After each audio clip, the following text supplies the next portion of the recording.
በኢትዮጵያ አየር መንገድ ለትሬኒንግ ካቢን ክሩ ወይንም ለሰልጣኝ የበረራ አስተናጋጅነት ለመቀጠር የጽሁፍ ፈተና ከወሰዳችሁ በኋላ የሚቀጥለው ስቴፕ የሚሆነው ዲፕ ስክሪኒንግ ነው። ልክ የጽሁፍ ፈተና እንዳለፋችሁ የዲፕ ስክሪኒንግ ጥሪ ያደርጉላችኋል ማለት ነው። ስማችሁን የት መገኘት እንዳለባችሁና ሰዓት ስኬጁል ተደርጎ ዌብሳይት ላይ አናውንስ ይደረጋል። ከዚህ በፊት የነበረው የዲፕ ስክሪኒንግ ሂደት ክልል ለነበራችሁ በተመዘገባችሁበት ሴንተር ነው የሚሆነው። አዲስ አበባ ላላችሁም እንደዚሁ ኢትዮጵያን ኤርላይንስ አቪዬሽን ዩኒቨርሲቲ ግቢ ውስጥ ነው የሚሆነው። የጽሁፍ ፈተና ውጤት መቼ ይገለጻል የሚለው እሱን እርግጠኛ ቀኑን ማንም ሰው ሊያውቅ አይችልም፣ ግን በቅርቡ አናውንስ የሚደረግ ይመስለኛል። ከወዲሁ ግን ለዲፕ ስክሪኒንግ እንዲረዳችሁ አንዳንድ ነገሮችን እየተዘጋጃችሁ ብትጠብቁ ጥሩ ነው።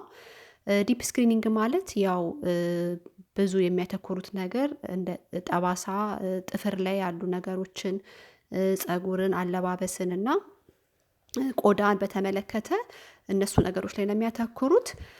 ለማንኛውም ይሄ የኤርላይንስ ስታንዳርድ ነው። የትኛውም አየር መንገድ ብትሄዱ በእንደዚህ አይነት ሂደት ውስጥ ነው አሁናችሁ የምታልፉት። ምክንያቱም አንዳንድ ሰው ትንሽ የተሳሳተ ግንዛቤ ስላለው እና ይሄ የኤርላይንስ ስታንዳርድ ነው እና ሁሉም ሰው ይሄንን ስቴፕ አልፎ ነው ለስራው ብቁ መሆን የሚችለው እና እነሱ የራሳቸው የሆነ ምክንያት አለው። ያው ኢንዱስትሪው የሚፈልገው እንደዚህ አይነት ሂደቶችን ስለሆነ ያው እዛ ስራ ላይ ለመቀላቀል ይሄንን ስቴፕ ማለፍ ግድ ይሆናል ማለት ነው።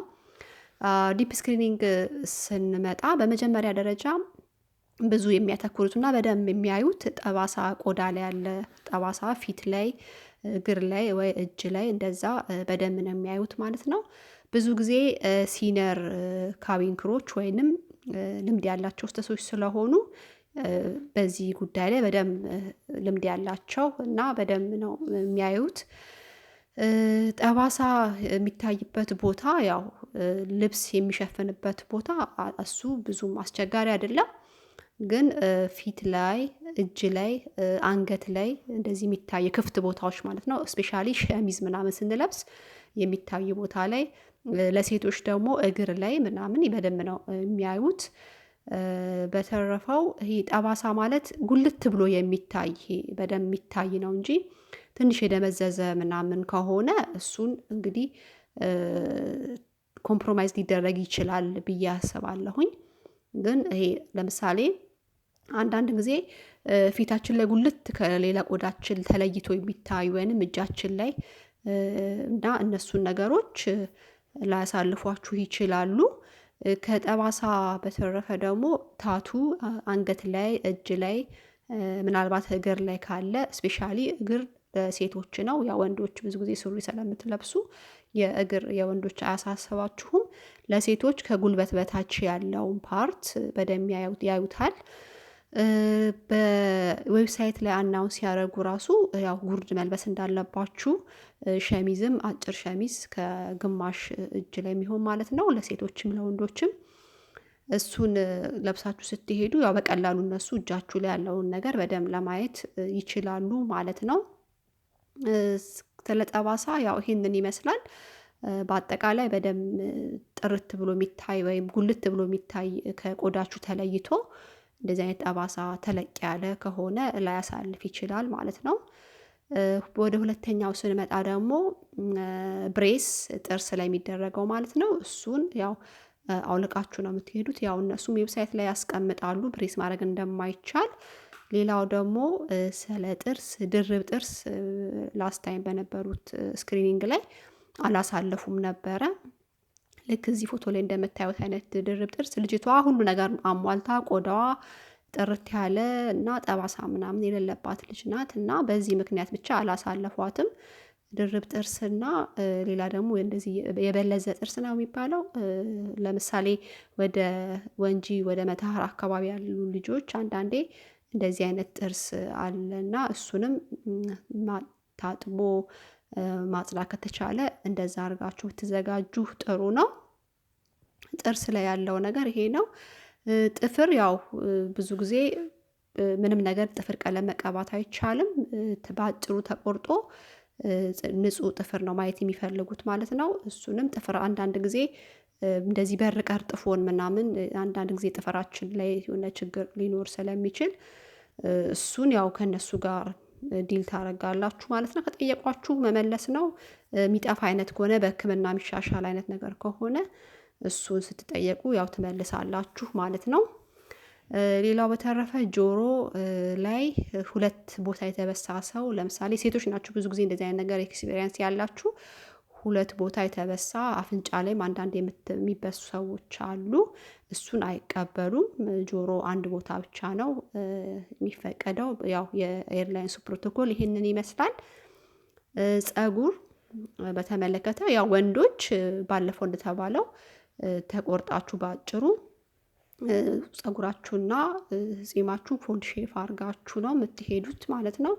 ሴቶች የፀጉር ቀለም አይቻልም፣ ሂውማን ሄር አይቻልም እና ወደ ኋላ አስራችሁ በጥቁር ሄር ባንድ ማድረግ ትችላላችሁ።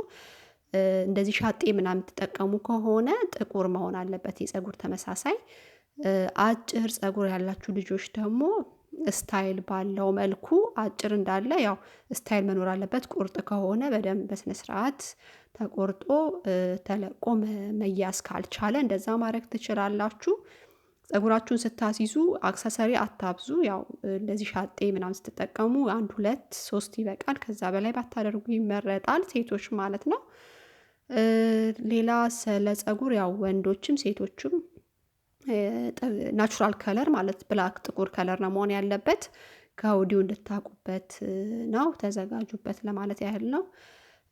ሌላው አለባበስ ያው ብዙ ጊዜ የተለመደ ነው። ኢትዮጵያን ኤርላይንስ ስትሄዱ ያው ኦፊስ አታየር የሆነ ልብስ መልበስ አለባችሁ። እነሱም የሪትን ኤግዛም ሪዛልት አናውንስ ሲያደርጉ ምን መልበስ እንዳለባችሁ በደንብ ይናገራሉ። እዛ ዌብሳይት ላይ ይጠቀሳል።